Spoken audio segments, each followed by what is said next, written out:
घटक आहे शारीरिक शिक्षण आणि आता NEP 2020 मध्ये शारीरिक शिक्षणाला आणि कला शिक्षणाला आणि साधारण महत्त्व आहे आणि या शारीरिक शिक्षणाच्या तासामुळे मुलांचा सर्वांगीण विकास होतो, व्यायाम होतो आणि एक चांगला विद्यार्थी, एक चांगला खेळाडू घडू शकतो।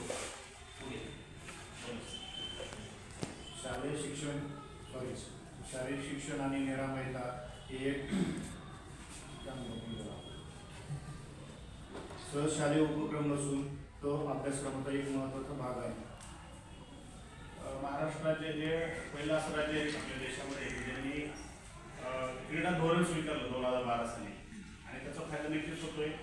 आणि खेलो इंडिया जे केंद्र शासनाचा उपक्रम आहे त्याचा उपयोग होते। तर या शारीरिक शिक्षणाच्या माध्यमातून शाळांमधून राष्ट्रीय विद्यार्थी घडतील आणि याचा उपयोग नक्कीच ऑलिम्पिकमध्ये होणार आहे।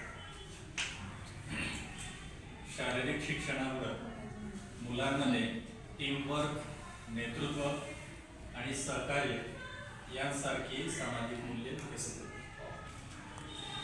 शारीरिक शिक्षणामुळे विद्यार्थ्यांमध्ये खेळाडूवृत्ती निर्माण होईल आणि त्याबरोबर विद्यार्थी जीवनामध्ये जय पराजय, यश अपयश पचवण्यास सक्षम होते।